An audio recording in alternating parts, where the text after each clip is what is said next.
definitely pie.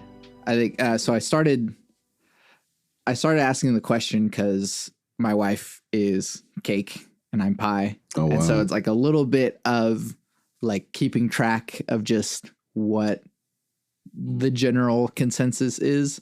And it's pretty much pie. Like most people are pie.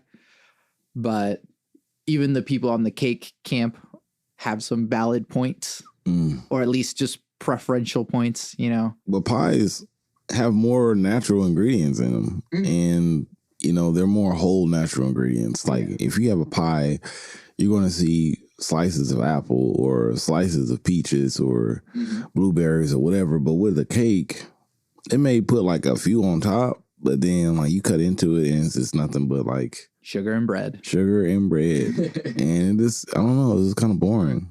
You know? Yeah, no, I mean, and like all the air is just like a waste that I could be having more deliciousness. So, because you can easily put whipped cream on a pie and you're good.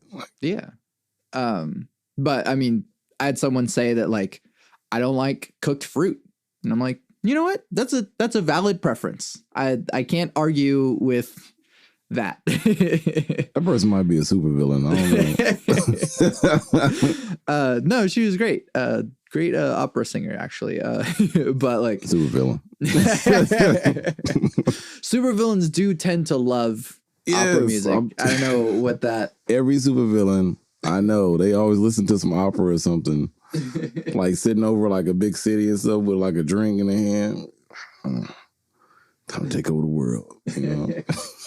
I don't know where that comes from. Maybe it's just that like the common populace like just doesn't understand classical music. And I guess like the only people who are like villains, either insane enough or like intellectual enough to like understand classical music are supervillains.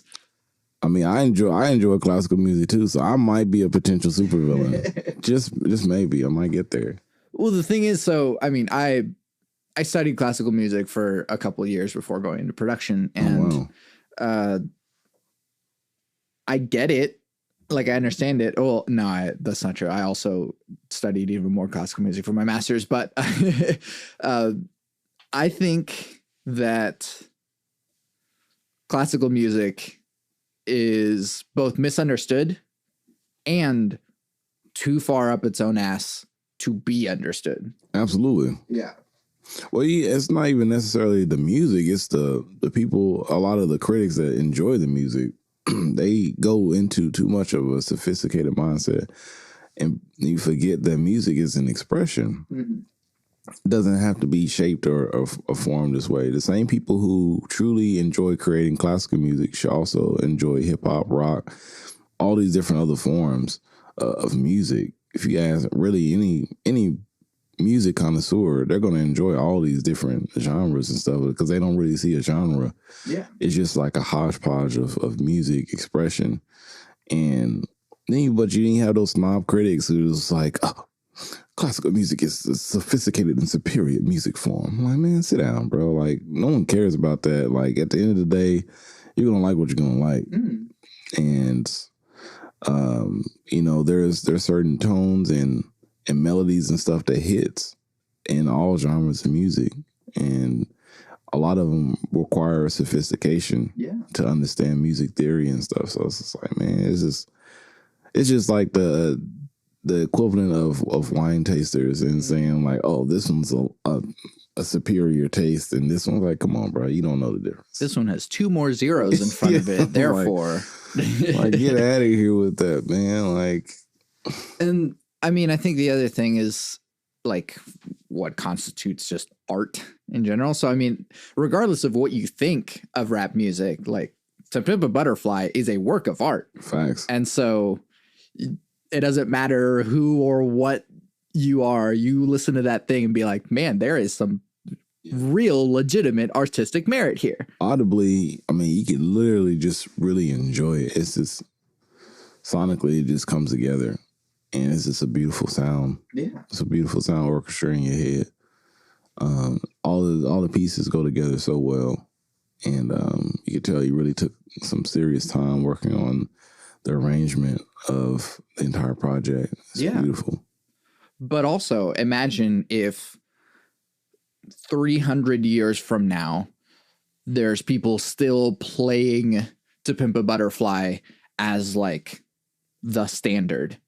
That's what we're doing now with classical music. It's like, oh, here's Beethoven's Fifth Symphony. And it's like, all right, you know, he's been dead for a while now. And there's people alive now doing better that are not even necessarily better, but just doing different things, stuff that's like more updated and more with the times and stuff that is informed by our current culture rather than what people were living with 300, 400 years ago. So I've met some like classical like directors, you know, and they've talked about that to where there's a lot of pushback between like modernizing classical music. There's a lot of pushback in that community because there's like, we don't want to see it, you know, get corrupted or whatever. I'm just like, man, what's that even mean? It doesn't make any sense. That's just the same as like if funk music just never, it was like, no, we don't want to see funk music ever change. Like, it has to be like this. So we would literally sonically just be in the 80s and the 70s forever, you know. And it's like, man, you know, creators, they're going to keep creating. You know, it may be a time in their career that you don't like the music they're creating, but you should be happy that that person is exploring and learning other different concepts than the one they did. Like, can you imagine if like any and every artist just stayed the same? They just created the same type of music every time they release something. It's like, bro, like, you might as well just put this all in one giant album, like 100-song album. It just sounds the same. Yeah. And you want to see your musicians and artists, you want to see them evolve and change and create different works, because I mean that's who we all are. We're individuals who constantly are learning and expressing ourselves in different ways, and that's important.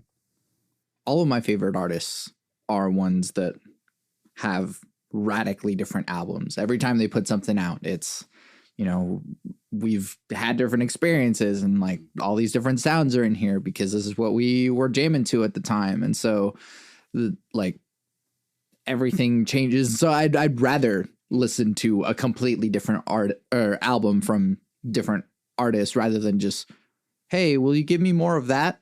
I want more of that. Well, if you want more of that, just listen to that album. Yeah, just play the album again. And, you know, just on top of that, like, I do feel like we've lost touch with appreciation of music to a certain degree. And what I mean by that is that we want more music, but we want less thought put into it. Because that's what we're asking for when we ask for more music. When we ask to consume more music, we're asking for them to come out with more stuff more frequently. It's like, well, I haven't experienced anything from the beginning of this month to the end of this month, but you want two different things. It's not going to happen. And so these artists are feeling pressure to just throw stuff out there, and it's not going to be the best work, but they have a quota to meet and, you know, a fan base to, you know, supply the demand. But at the end of the day, you got to have, the artists need space to create that stuff.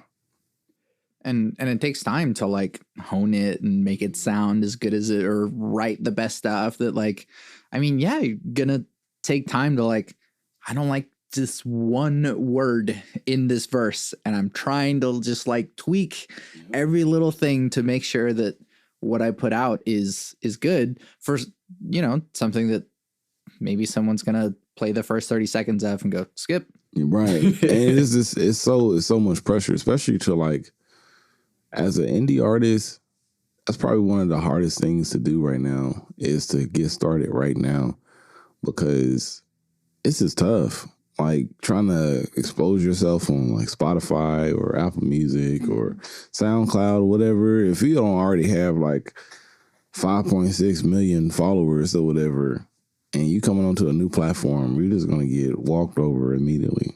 Like, you are like a needle in a spaceship in a different galaxy, in a black hole. You know, it's like, oh my God, how do you even get started? And it's just so much pressure on the little guy.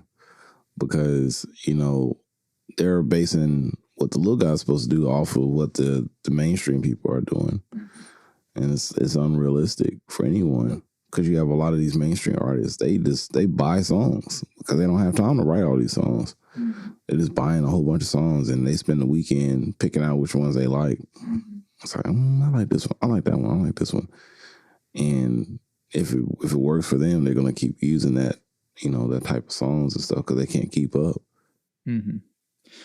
Yeah, and it's so, I guess the quality over quantity over just like how much time it takes to do this stuff. And so the equation of time is money it works in both directions. So you can either spend a whole bunch of money for no time, or you can spend a whole bunch of time and save yourself some money. But and I mean, for myself, I also edit podcasts, and like, you know, I hear people talking about like, oh man, I want to start a podcast, and like, all right, well, what do you have? It's like, oh, I'm just gonna like record it on my phone. Like, do you think people want to listen to whatever it is you have to say recorded on your phone? Hell no. It's like, if you want to make a quality thing, you're gonna have to take some time to learn how to do some audio production, or you're gonna pay someone like me to who already knows that stuff. But like at the same time, you are still gonna have to buy a mic. You are still gonna have to buy some software and stuff to like make sure that you have all the steps sound as good as possible. That's for sure. And I think that's the most important thing that people are forgetting, that it does require, it requires knowledge and experience, and to understand what you're doing. You can't just jump into something. Like people, like we had a surge over the past few years of just a whole bunch of rappers. Everyone wanted to be a rapper for some reason. I don't know why. It was just like a huge flood of like rappers. It's the biggest genre in music right now. That's facts. And so you have so many people trying to rap, and then a lot of people get turned away because they don't realize how expensive it is, that you can't just jump out and be the best thing. You know, like a lot of the rap that they see mainstream wise, a lot of that stuff is being factory produced essentially. You know, that artist is not in charge of their own image. You're not in charge of the direction of their image. And they have a whole bunch of, you know, suits telling them, okay, this is what you need to do. You need to show more cleavage. You need to show more whatever. You need to, you know, make your songs a little bit more violent. We're going to find some more lyrics that are a little bit more violent. You got to make your image a little bit like this and this and this. And a lot of these artists don't realize that a lot of the stuff that they're seeing is fabricated. But they're trying to replicate it, but they don't have the ends like that. They say their favorite rapper with 1,000 gold chains, and, you know, they can pay for all the top models and stuff to be in their videos, you know, twerking and stuff and throwing it back. And then you got these rappers trying to replicate that. They got one chain, the rest of them are fake. Then, I mean, let's be honest, the rapper with the 10 chains, probably all of those are fake too. So. Oh, they're real. You just don't own none of them. Exactly. The jeweler just right there. He's like, hey, man, your time is up, bro. Right. I need my chains back. You know, but you know, it's just that lifestyle that people are hungry for, and then they get hit with the realistic goal. It's like, hey, man, you know, what's your BMI? What's your ASCAP? You know, do you understand anything about music law? Do you understand anything about music production and promotion and marketing and brand engagement, brand awareness, brand development? Do you know anything about any of these things? He's like, nah, bro, I'm just trying to, you know what I'm saying? I'm just trying to rap and get this money. I'm like, all right, well. How are you going to get that money? Yeah, well, unfortunately, this is not the 80s anymore or the early 90s. You can't just rap and get that money no more. You have to actually open the spot, open up the trunk full of CDs. Yeah, like, man, let me tell you, I used to be my jam. Like, it was so beautiful to just sell CDs. Like, I remember I was selling CDs, and this one dude, he was like, he wanted to be my street team. He bought like 5 of them. He was like, I'm gonna buy 5 of these CDs. I was like, bro, they're 20 each. He's like, yeah, I'm gonna buy 5 of them. I was like, all right, appreciate it. And he's like, I'm gonna pass them out to my friends. I was like, all right, cool. And that's easy money right there, because that's an instant transfer. But now, you know, a lot of artists are relying on streams, and if you don't have like 100,000 streams every month, if that,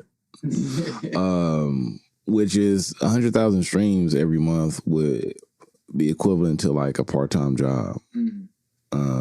And, you know, having to be consistent with that means you have to come out with some extreme content every month, because people are not going to stream the same songs. They're going to stream your song once or twice, depending on how good it is.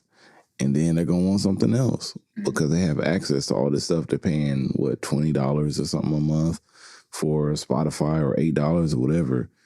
And so they're paying a monthly fee already. And so the majority of that money, Spotify is pocketing. They're getting their money instantly as soon as that payment is up or is due at the end of the month. So that's like $8 or $20 from millions of people to play your music. Yeah. And they pay you the residuals from that, you know. So it's just like, it's messed up. Yeah. And if you're on a label, then like whatever fraction that Spotify took, and then the rest of that is given to you, then like the label takes all of it, essentially. All of that. Then that last wedge then goes to your manager, and then that last wedge then goes to you. Right. If even that, because then that money that you make has to go into the next project. And so it's just like a lot of these people that are part of labels, they talk about it. It's like, man, I feel like I'm working a 9 to 5, and, you know, at least they have like, you know, health benefits and stuff. Right.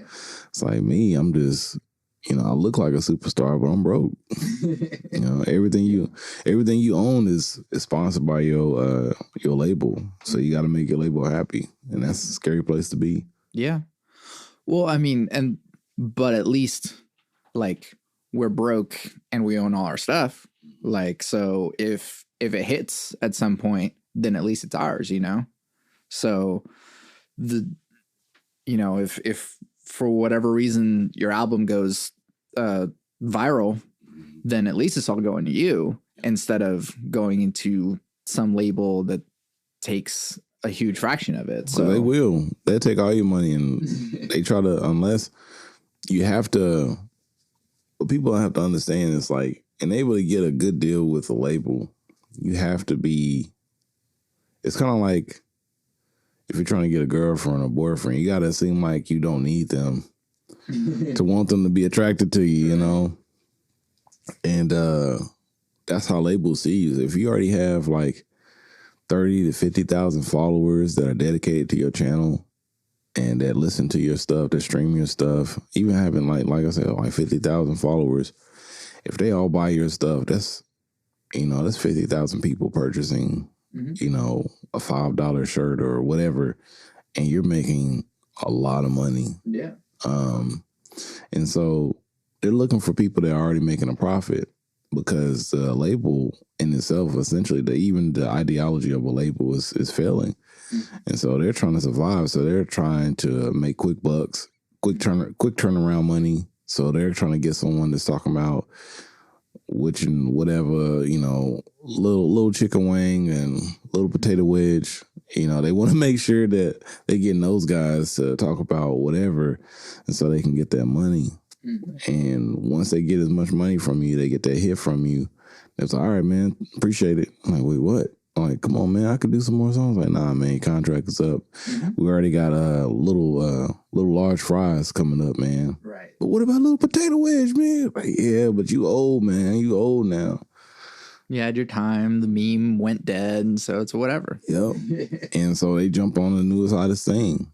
By the way, you still owe us $50,000 for recording that album for you. Yep. And then, or they do extreme stuff like they shelf you, and they still want to get a return on their money. But the problem is they understand that timing is everything in the music industry.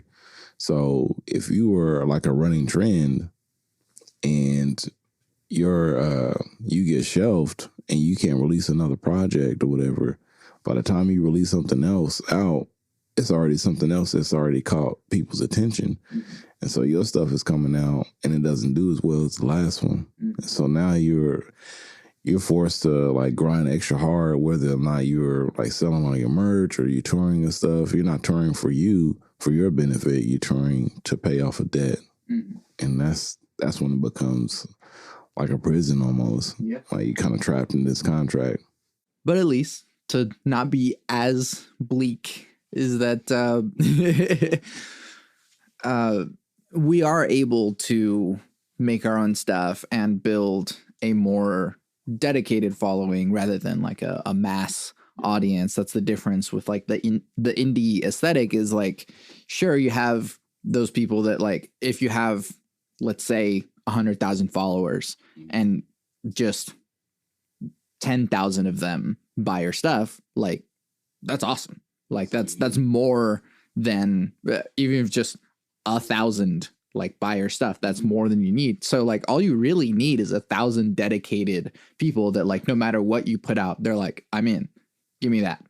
And they'll buy your merch and they'll buy your album, they'll go to your shows, and you don't have to be, you know, big and famous or whatever to make it nowadays. And that's a cool thing. That's the biggest thing, is that's one of the secrets that's always been, you know, around. It's just no one wanted to share that kind of stuff.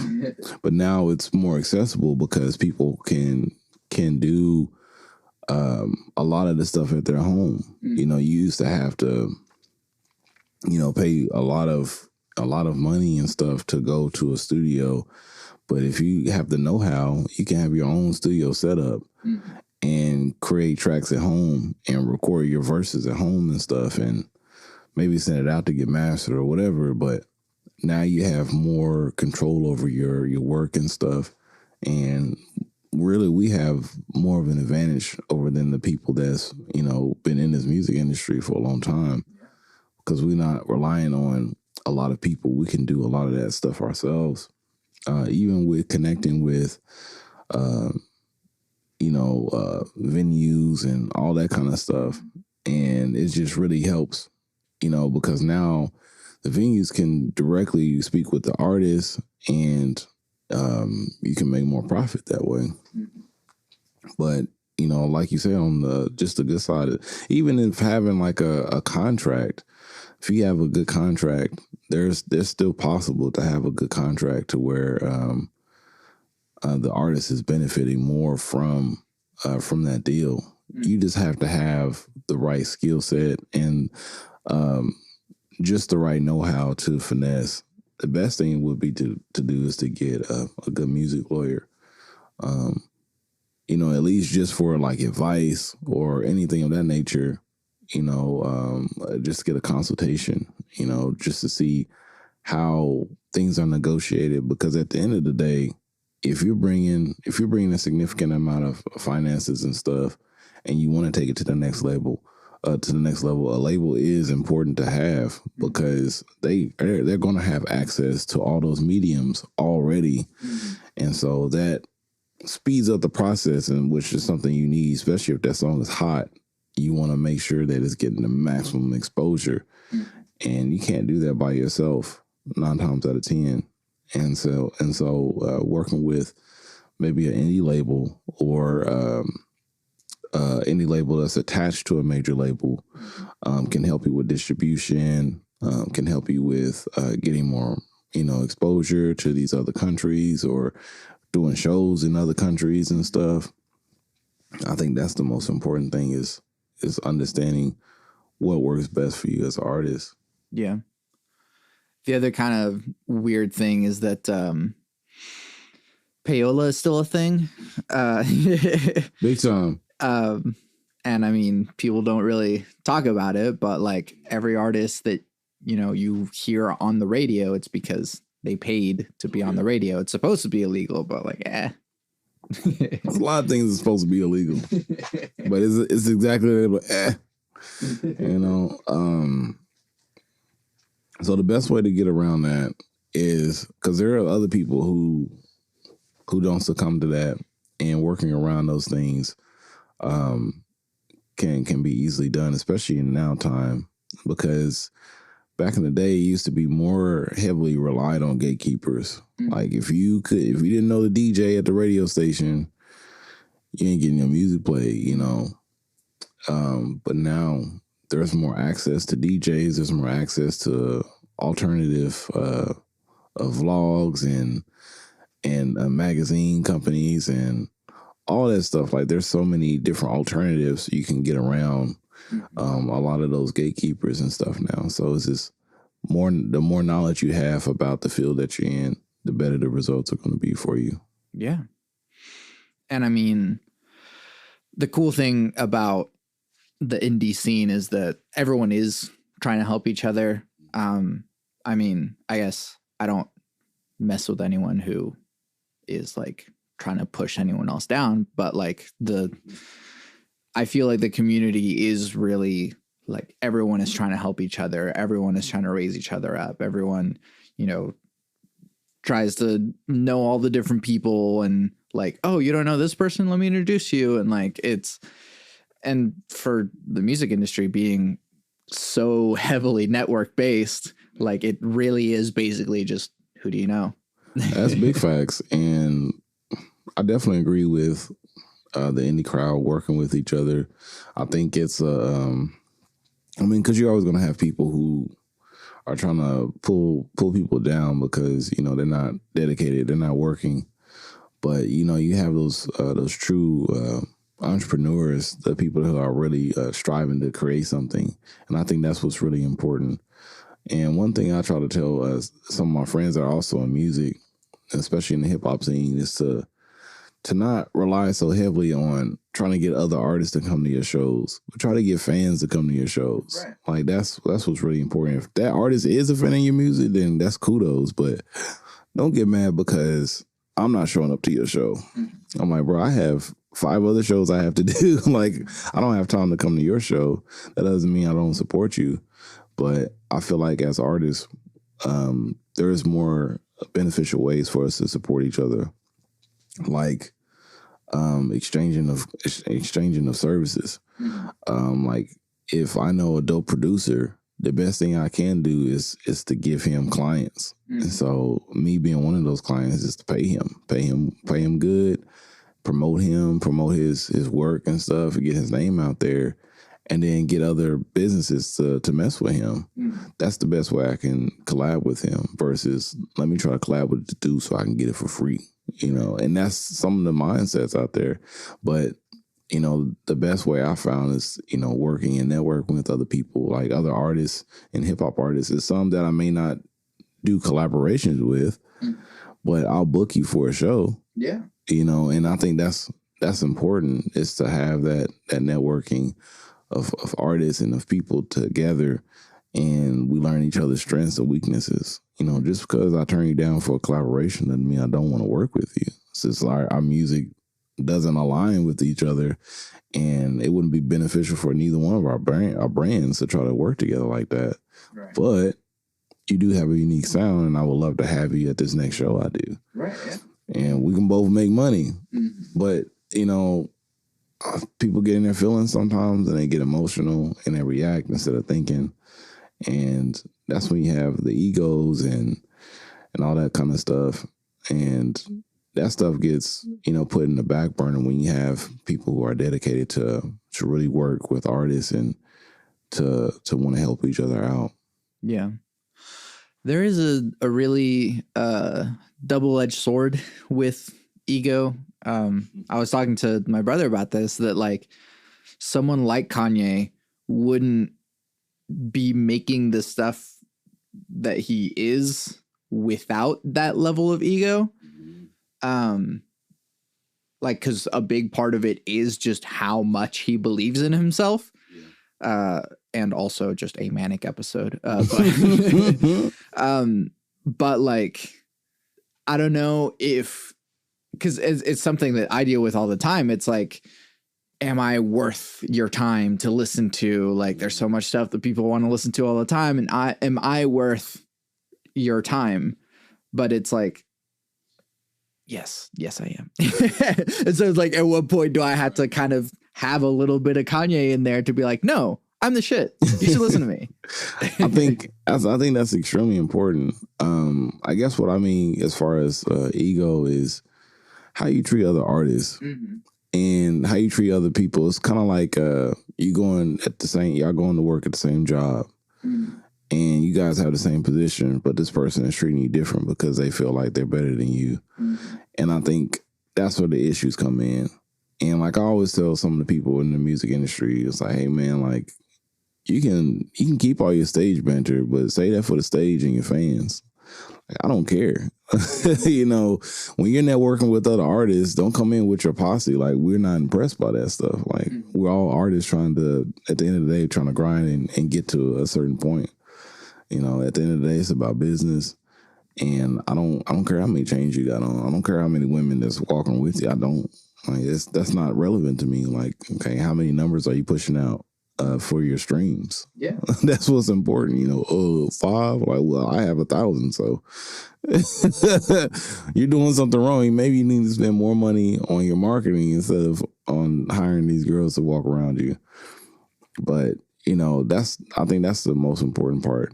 As an artist, is we need to treat each other with respect, because you don't know who knows someone. It could be that little guy in the corner that dresses weird, that has a connection to Beyonce and you know, all of her, you know, people that support her, and you just ragging him because he ain't got chains, he ain't got no cool car or whatever, and this dude is probably the richest person in the room. You know, it's like, oh crap, I messed up. You know, so we have to, on that level, you know, pull out, because we all have an ego. I think that is important to have that self-awareness, and but we also have to learn how to keep it in check and learn how to read the room. If you're in a room full of fans and stuff, yeah, you can flex. Go ahead, flex your muscle, because your fans like that. That's, you know, if you're known for that. Be careful what you're saying on stage, but facts. you know, just, you know, if you're doing it, because I know artists and stuff, they'll, you know, scream and yell, take the shirt off and stuff in front of their fans, and their fans love it. Yeah. But, you know, when they get off stage and they talking to other artists, it's completely different. Like, yeah, man, I appreciate you, and thank you. And like, super humble and you know, trying to network and communicate, and that's what it's about. It's about being able to rock their persona, but also respecting the people on the business, from a business standpoint, because it is a business at the end of the day. Right, and you don't want to be MGK saying shit about Slipknot on stage or whatever. Yeah, that's how you. Yeah. I was actually there. Oh wow! I wasn't like at it. I was just at Riot Fest, and then it's like, oh, they're playing. All right, well, we're gonna go back to the Airbnb. But the weird thing is, like, yeah, I mean, everybody knows each other, and it's actually kind of a small world. That I mean, you get like 5 people involved in the music industry in a room, and you're all connected to, like, all the way up, whatever all the way up means to you. If all the way up is Beyonce, if all the way up is the Flaming Lips, I mean, just because we went to ACM, we're pretty close to the Flaming Lips regardless. But like, yeah, everyone knows each other. Everyone's talking to each other. And so be a professional. Like, I mean, you have to be a professional. I mean, in every caliber of the way, because I mean, it's your brand that you're trying to represent. It's your business that you're trying to represent as an artist, as a creator.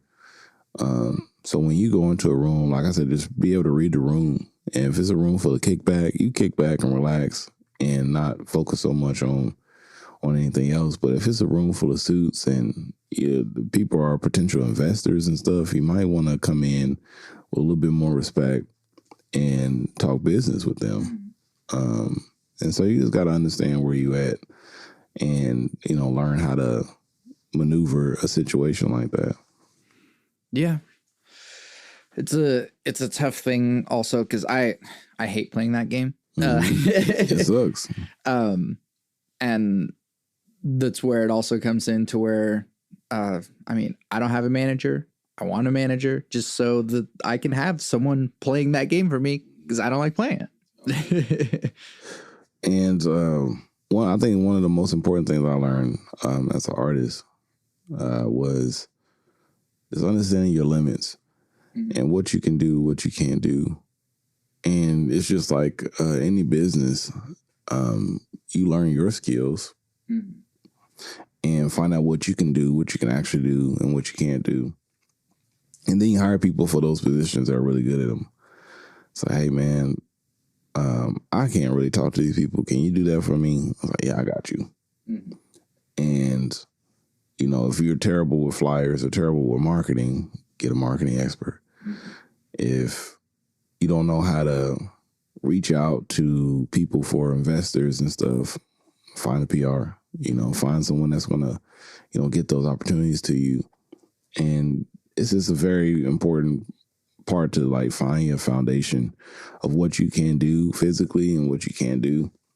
And because that's going to solve a lot of your problems when it comes to making business deals and stuff. And how do you get around things that you don't know and things that you don't understand? It's like you hire people that do, you know, until you can learn those skills for yourself. It's important that you have people that support you. But again, that's that time versus money thing. It's like, yeah, you can take the time to learn those skills yourself, but like, man, social media is a full-time job. Producing music is a full-time job.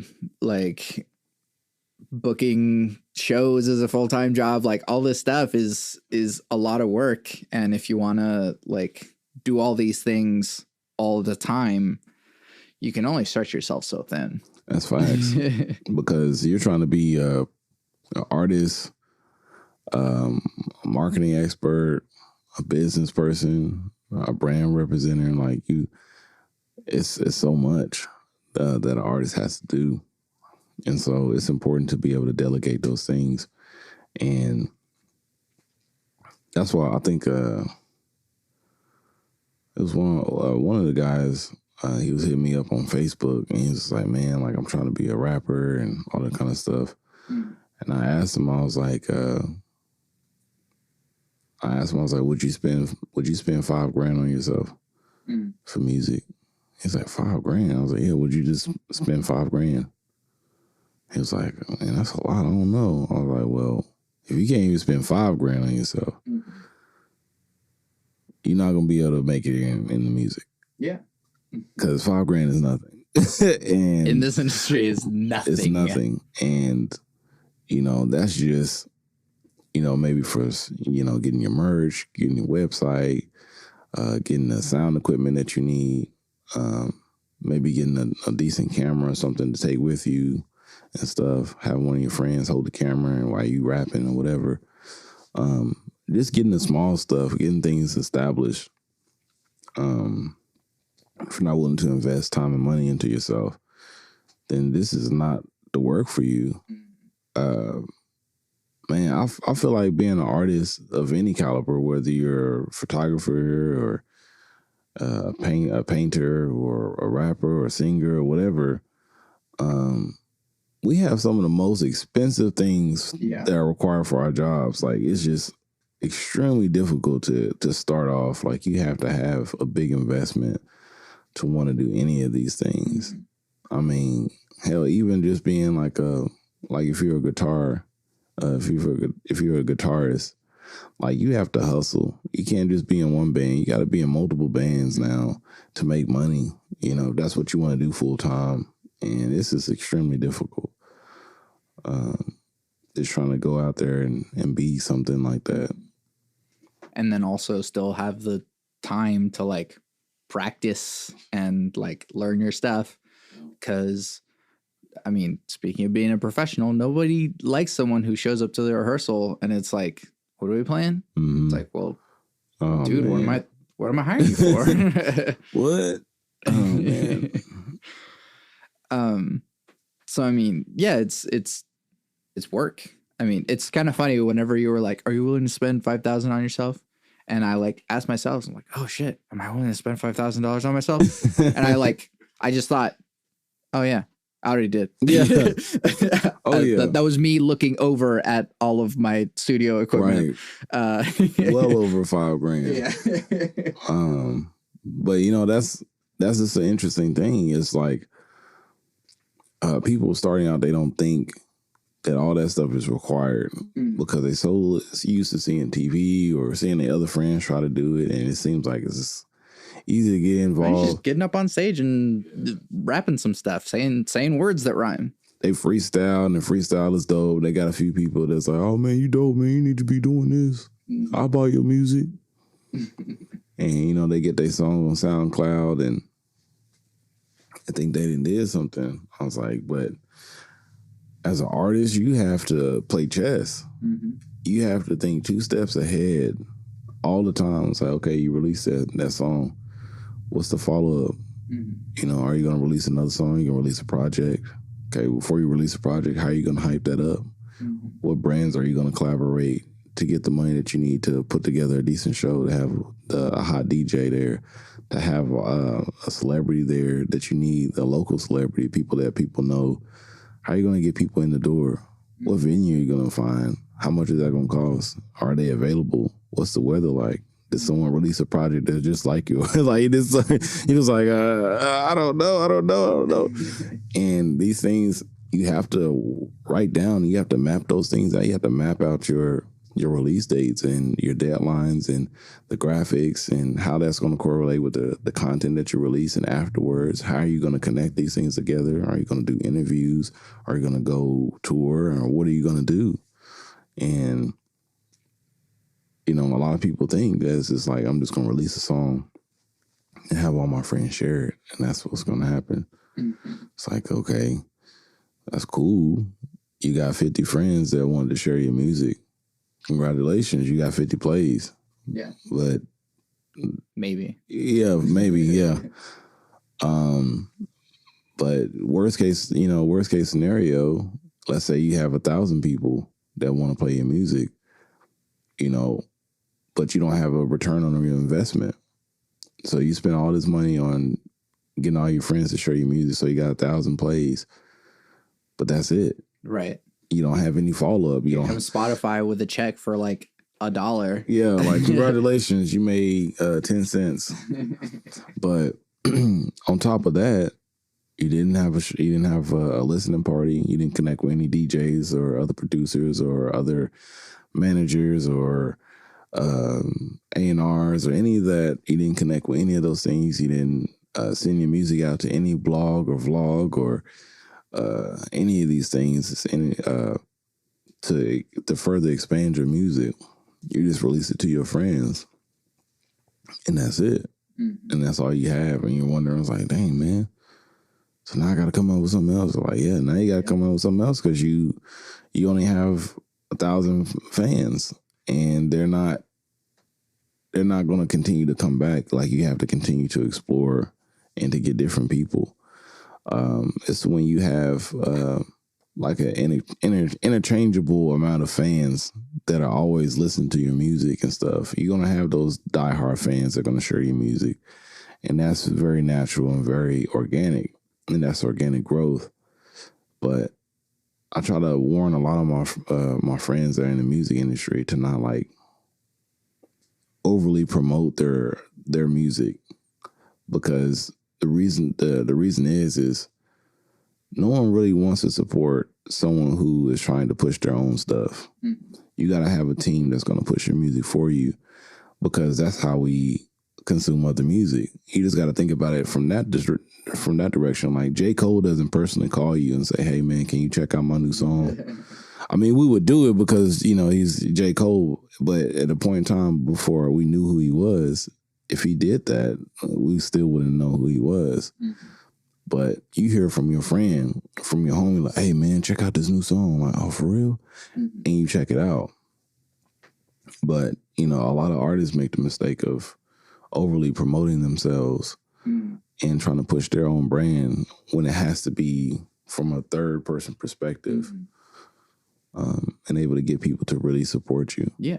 It's also just really kind of annoying to like, Yeah, it is. to like deal with that kind of person of just like, hey man, what's going on? It's like, hey, I got a new album coming out. It's like, okay, man. Yeah. Like I'm just trying to hang out. Like, you're a human advertisement. Like, yeah. like, bro, can I skip this ad? Is there a button? Right. And that's real. Like, you know, I had to learn from that was my own personal mistake that I made. Same. I was like, hey man, I got this new project just coming out, man. I want to check it out. You want to check it out? You want to check it out? Mm-hmm. Like, no, people are gonna check out your music if it's good. Mm-hmm. You don't need to coerce them. You just gotta let them know that something new is coming out. Let them know that it's available and where it's available at. But don't try to force someone to go buy your music. It's not gonna happen. Mm-hmm. At no point in time has it ever happened unless they pulled out a gun and physically put it to their heads like, you're going to go download this song right now. And you watch them go through it and they buy it and they're like, all right, have a good day. You know? But people are just not going to do that. You know? If they like your music, if they want to follow you, they're going to do it. They're going to do all those things. Mm-hmm. You know, it shows that I did not promote myself at all in that caliber, and I just I focused on putting on a good show. Mm-hmm. And we had all kind of followers, he had all kind of supporters and stuff. And while they were at my merch table, I told them this is available and that's available, but I didn't ask them to buy it. I was like, well, we have some new shirts available. We also have some new music available on Spotify. I said, oh, where can I find it? I'll go. Oh, okay, cool. You can check it out right here. And then you can have that exchange. And then they share with all their friends, like, oh my God, like he was so nice, and and then now you have that exchange because that's how you get that dedicated followers. Like, not only is the music dope, but like I talked to him, he's a great guy. You have to sell yourself, because when it comes down to it, people don't really buy the music; they buy the artist when they're buying music, and you have to sell yourself in a positive light. Like we like certain artists because of their characters and their personalities and stuff. It's like, man, this guy's cool, man. I'm gonna go check out his music, and they actually love the music and they listen to it. And so it's just a good combination of skill, characteristics of that person, and just the quality of music that they have. A question that kind of comes up often on this podcast is just what is selling out? Is there such a thing as selling out anymore? Because I mean, at this point, we've been going on and on about like all these different challenges and stuff. And so it's like for someone to, you know, be considered a sellout, and it's like all this stuff is really hard. Mm. Is it even that bad to sell out? You know, whatever that means. I think personally, it's more of that's more of a personal question, because depending on that person's moral standing, that's what I base it off of about selling out. If you were a person that was all about like handling conflicts with no violence and, you know, respecting women and all that kind of stuff, but then you make music about abusing women, fighting all the time, shooting and killing people, then I consider that, one, a hypocrite, and then two, a sellout, because you're doing that because you feel like people are going to like you more. Right. That's why I would consider a sellout, but not someone who instinctively said, okay, this is how I'm going to build my career. I'm going to buy songs. I'm going to make the best songs from the list that I buy, and I'm trying to get onto the top 100. I'm trying to do popular music. Yeah. That's someone that already had the idea in their head that, like, this is what I want to do. Yeah. And they're not going against their own personal morals. If that's what they wanted to do, that's what they wanted to do. It's a funny thing though too, because like even what you said about like, let's say internally, like, yeah, I'm all about respecting women and like being nonviolent. But what if that person went, but I know that this is a product that people will buy, so I'm gonna make this music. Like, would you still feel like that person's a sellout, even if they're like intentionally being like, I'm making this product so that people will buy it? And it's like, well, I don't know. Yeah. It's a phrase that I kind of keep finding myself saying is, you're allowed to be a hypocrite as long as you admit it. I personally feel like if you're cognizant of the damage you could cause to people, sure, don't do it. Mm-hmm. You know, if you know that your music is negatively influencing people and you're okay with that because you get a check in the mail, then you definitely have some problems you need to deal with. Sure. Because it's like, you might be a sociopath. Yeah, like if you intentionally like, you know, causing women to be disrespected and men to, you know, kill each other and fight and all that kind of stuff, and you're okay with that type of mentality, then you definitely have some problems to deal with. And, you know, that's a lot of the stuff. I know it's a lot of artists there are just telling their story about what they know. Mm-hmm. And that also comes with like artist development, which really doesn't exist in labels anymore. They just like, what do you want to talk about? Like, well, all I know is the gang. Mm-hmm. Like, all right, rap about it, you know. Mm-hmm. And then they rap about it, and that person or you know, a group or whatever doesn't realize the perpetual damage that they're causing towards the people that they're listening to. Mm-hmm. And they're not realizing it. They're just trying to express themselves that they know and that they understand, but they're being used. Mm-hmm. And I mean, do you think Snoop Dogg feels weird about all the like misogyny that's in his music nowadays? Do you think if Snoop Dogg still like goes out and does a show, staying like ain't nothing but a G thing, but it's like, you know, this doesn't really like it doesn't hit hold up nowadays with our standards are, Facts. but like I think so. And still getting a check, like, you know, I think it was like, you know, him. I mean, Snoop Dogg has never defined himself as being anything different than, you know, what he has been. And I would say from that perspective, he's always been himself. And even when he tried to do, you know, the reggae album, the Snoop Lion, and all that kind of stuff, he was still very much just trying to be himself. And in that perspective, that's who his music represents and what he is. You know, he was growing up as, you know, being a youngin', talking about, you know, tricks and all that kind of stuff, and, you know, the gang life, which he was very much a part of. And, you know, that's what it was. You know, he was telling his story. It's not to say that it was good or bad, but it was just the experiences that he had. And, but he was probably also unaware of what could potentially happen when you're talking about these things. Because I don't think anyone did. But then you have more and more people being invested in hip hop that are not from that life because they see a profit in it. You know, and they started creating this direction on how music should be portrayed. It was like, man, you know what? These kids, they really like over sexualized, over violence music. Like, we really need to have more of that. And we'll pay you guys more if you do more of that. And that became the focus, became the highlight of everything. Music is so diverse, especially in hip hop, but we only get like 1% of that on the radio. Right. But I mean, I guess to that extent, you know, let's say these artists are doing a show and they're rapping these lyrics that I don't necessarily agree with anymore. Is there like a need to kind of say something beforehand or afterwards, be like, hey, just so you know, please respect all women, but also I know y'all love this song, so I'm gonna do the song. I think it's a hard medium. I mean, anybody else who's really honest about it, you know, they should, you know, this is my personal opinion. I feel like, you know, they definitely shouldn't do those songs anymore. You know, especially as an adult or whatever. But I mean, that's just not the society that we live in, to where people's like, you know what, I'm just not gonna do my songs. Like, nah, I'm getting that check.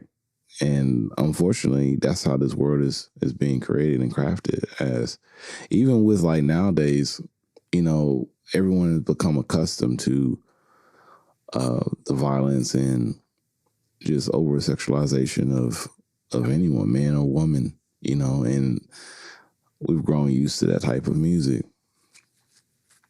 which I think is it's kind of harmful for the youth and stuff, because, you know, being young, it just confuses you even more. You being overexposed to a lot of stuff. I was looking at one video.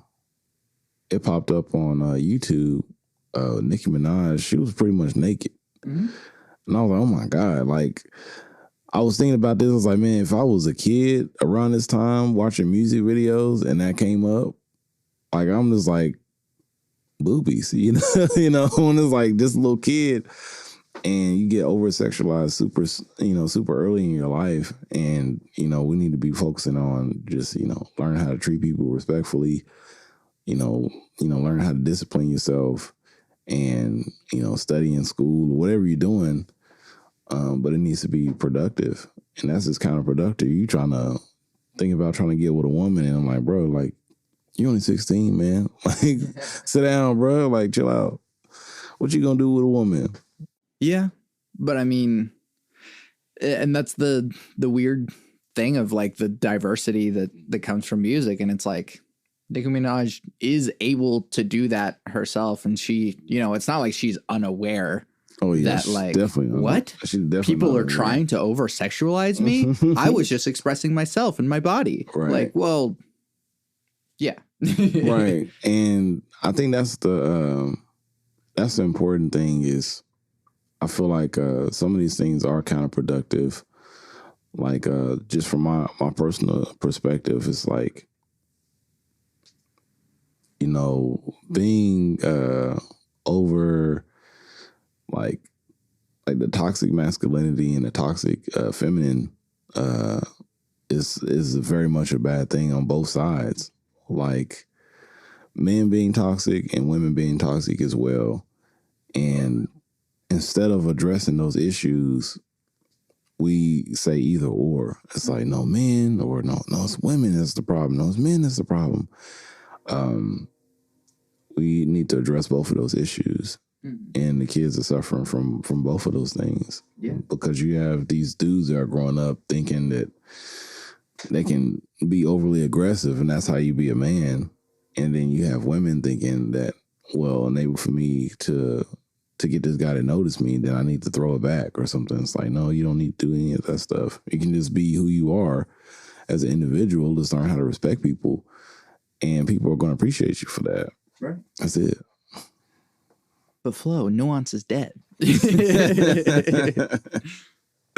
It's crazy because I was looking at Japanese schools and I was looking at like American schools, and the first thing that the Japanese kids learn is manners, not tests. They don't take tests or any of that stuff. It's all about learning how to respect another human being.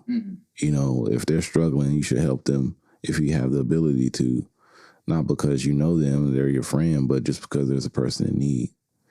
And they learn all these morals before they engage into school, so they have these disciplines. And so school becomes easy because now they can be respectful. And if someone's struggling with homework, they'll say, hey, man, you need some help, or what don't you understand? And these concepts of school become a lot easier. There's no disciplinary acts that need to be done because everyone has their own self-discipline. And it's like, well, if I act out, that's going to affect everyone here in this room. Like, why would I do that then? And then American schools is like, everyone sit down, everyone be quiet, right. Shut up. You got the teacher lose their brains, trying to discipline this crowd of kids. And then that affects their learning and focus. And there's no other way to divert that energy. And, in Japan, they have these kids doing either martial arts or studying like an instrument, like a piano or a stringed instrument or whatever they're learning. And they're taking that energy into something creative, and they're learning more about themselves. And versus America, we take away extracurricular activities and stuff. And you want this kid to just sit there and just absorb this half, history lesson about how Christopher Columbus was this great guy and showed up with gifts and presents and hugged the natives and gave them kisses on the way out, That part might be true. Some of them unwillingly. But you have this terrible representation of like how we learn as kids. But what people don't realize is that evolves into us being adults. So now we're adults with that same type of mentality. We still haven't learned discipline. And so it's hard for us to change diets. It's hard for us to accept when we're wrong. And instead of a society to where we should be aware of each other's actions and how it affects the entirety of the whole, we focus more on, well, I feel uncomfortable in this position, so you need to create a space for me or else.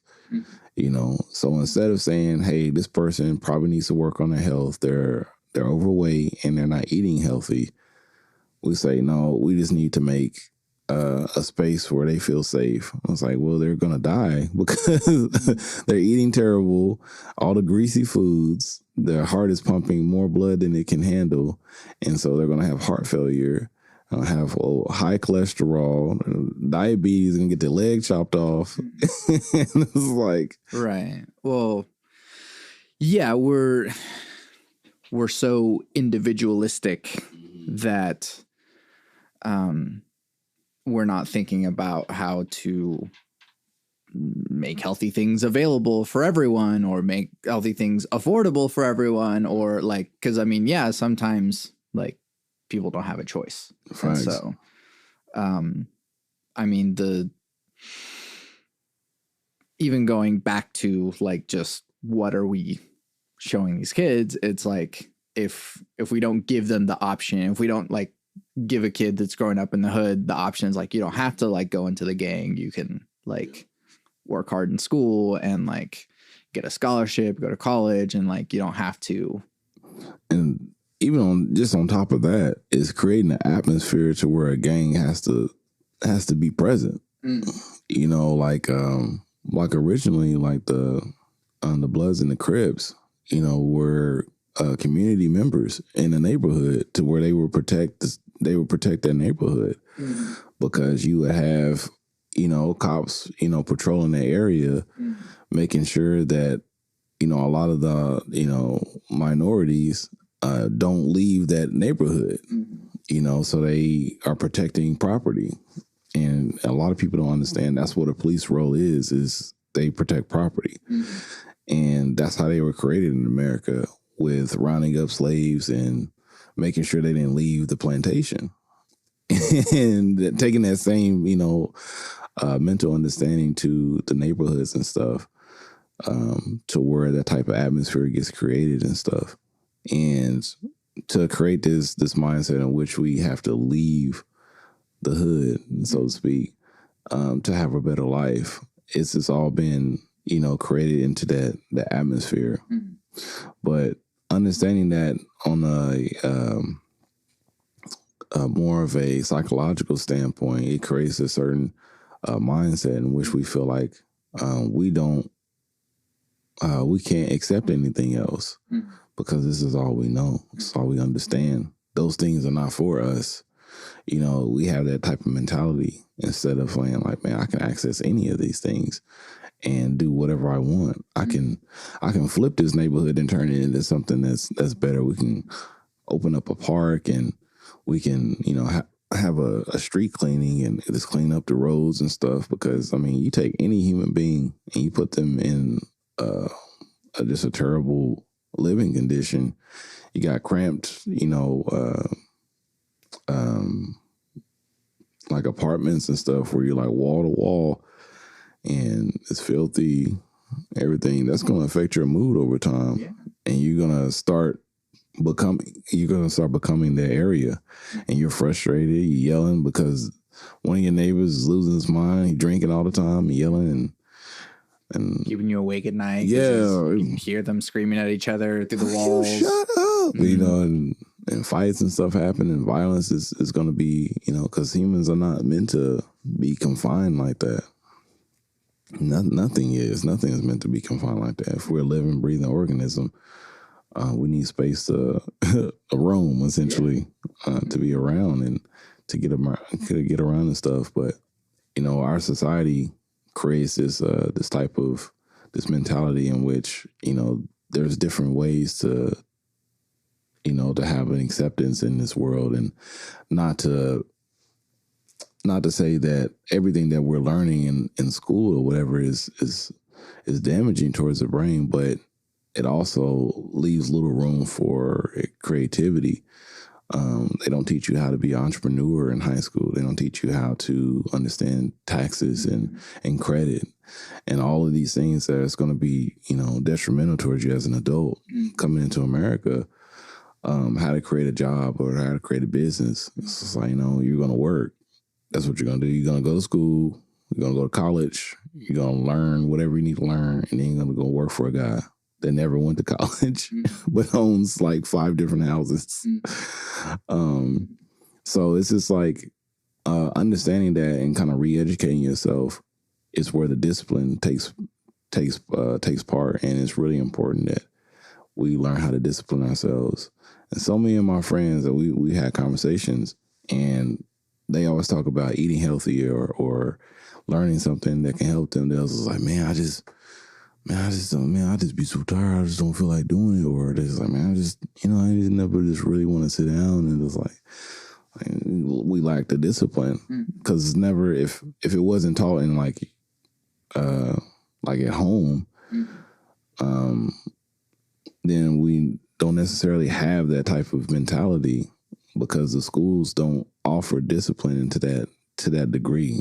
You learn to like be quiet when you're talking, when you're in a room. Follow orders. Yeah, to follow orders, but it's not necessarily personal discipline. And personal discipline is all about being responsible for your actions as a human being, and necessarily as a student, but as a human being. Mm-hmm. And that's empowering too, to know that like you do have the power to affect those around you, either negatively or positively. Right. And so you can, not cause a scene and be respectful to those around you, and you can actually help those around you that might be struggling some, and you can build everyone else up instead of just like follow orders. It doesn't matter. Don't worry about the people around you. Just like you do the thing that you have to do, and then screw everybody else. Right. And we see the effects of that. Facts. I mean, everywhere. I mean, just think if Mother Nature had that same type of mentality, we would be dead already. It's like, sure, I'm just worried about the planet. Like, I don't care about y'all. I'm gonna cut off this oxygen. We don't need oxygen. I don't know what's wrong with y'all. But the planet has to work together. These trees and the greenery and stuff gives off the stuff that we need to survive. And if we're not there, producing CO2 in the air and the animals and stuff that's in the area, like these plants and all these organisms won't exist either. So it's like they understand the purpose is, I have to worry about my own individual growth, but I need these things around me as well to survive. And we as people need each other in this world to survive. We would go absolutely insane. They did, I remember in my psychology class, and they did the experiment on it was like a monkey that, it was like a baby monkey that they had. Is that the failure to thrive thing? Yeah, the failure to thrive, yeah. And the one without the mom, or at least like a toy or whatever, like was dying. Like he actually died. Yeah. And it was just terrible because it's like what people don't realize is every living organism on this planet needs something else in its life to keep moving forward. Because what's the point of living? Yeah. Yeah. And it's like literally the body went like, nothing here cares for me. So there's like no need for me to be here. Right. I'm out. Yeah. And that's what humans do too. That's what we do as individuals. Even though we, should focus on our personal growth, that is important. We also have to understand how we affect other people around us and keeping those people around, because, at the end of the day, that's what's the most important. That's the most important resource on this planet. It's the humans. And if we don't work together, if we don't live together, and take care of each other, like it can be extremely detrimental towards our future as human beings. Yeah. I think that's a beautiful place to wrap that up. Man, thank you so much for doing this with me. Where can we find you and your things once again? You can find me on all social media, Original Flow, all streaming platforms, Original Flow. And yeah, I'm just out here doing music and living my best life. Yeah. Cool things on the horizon. Every musician is required to say that. Always. Cool stuff coming soon. Yeah, you know what I'm saying? I got this new mixtape, you know what I'm saying, it's coming out. No, but I am working on some new stuff, but you just got to follow me to find out when. Mm-hmm. And if not, listen to the stuff that's already out, because there was a lot of time and effort that went into making all this stuff sound good, feel good, look good, if you want to go on social media as well. So like, and the music videos as well. Appreciate it. Yeah, man. Yeah, go check out those music videos. I would definitely consider checking out Lately. That's everyone's favorites. I randomly talked to this guy from the Philippines. He found me on Instagram and reached out to me and said that was his favorite song. It got him through a lot of hard times he's having in the Philippines. For anybody that lives out in the Philippines that's listening to this, like, you definitely have my prayers with you. It's a real tough time out there. They're really struggling with the government not really helping them, and they're getting paid, pennies on a dollar, like nothing, So definitely supporting you guys out there. And yeah, keep going. Yeah, it's a beautiful thing. Thank you so much. I'm Santiago Ramones. This is Original Flow.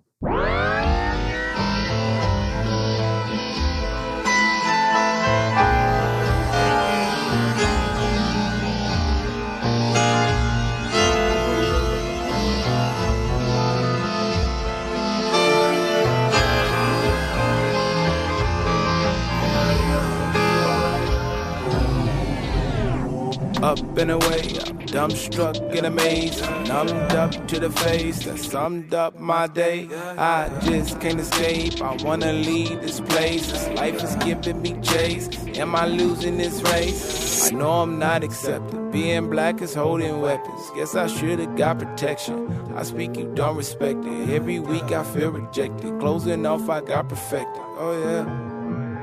Oh yeah, losing all my sleep, I stress on giving back, I wanna rest my soul, but I can't just relax. I wanna be left alone, in my bed, at my home. Don't hit me up, don't call my phone, leave me alone. Wanna be left alone, in my bed, at my home. Don't hit me up, don't call my phone, leave me alone. Lately I've been stressing, deep in my depression, falling under pressure. I'm just playing catch up. Lately I've been stressing, deep in my depression, falling under pressure. I'm just playing catch up. Escaping my mental, I thought it was simple, I guess it is not. Stuck with these issues, abusing this tissue is all that I got. Negative energy pulling me inwardly, how do I stop? Started off smaller, but then it got bigger, and now it's a lot. Catching up but losing pace, hold my breath and blue in face. What the hell is new today? Who the hell is you today? How do I communicate? Hear the truth and mute the fakes. See the sadness through my face. People ask, are you okay? You cannot ask that. Feeling headed down with these flashbacks. All the pain in my heart, you can have that. Don't stand in my way, better back. Loose grip, but the shoes fit. Deuces to the cool kid. Finally finding myself, but I don't know where to go.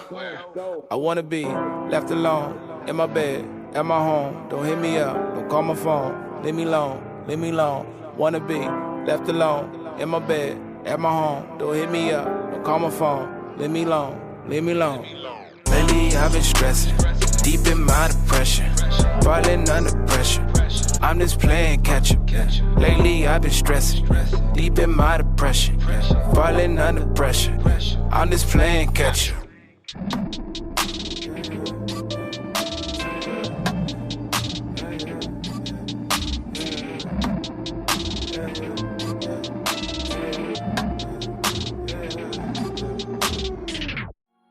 You can find everything that I do on my website, santiagoramones.com. I make music and produce audio. I have an EP, a short album, that is streaming everywhere right now. It's called Sound Bytes. The music you're hearing right now is from Sound Bytes. Listen to it on Spotify, Apple Music, and anywhere else you stream music, or buy it on Bandcamp, because a single purchase is the monetary equivalent of streaming it all day, every day, for a year. I'm also working on another album, so if you'd like to hear that at some point, you can buy my music, or you can support me on Patreon. That's patreon.com/Santiago Ramones. Follow me on Instagram to stay up to date with all the stuff that I'm doing, both at bit.depth and at Santiago Ramones Music.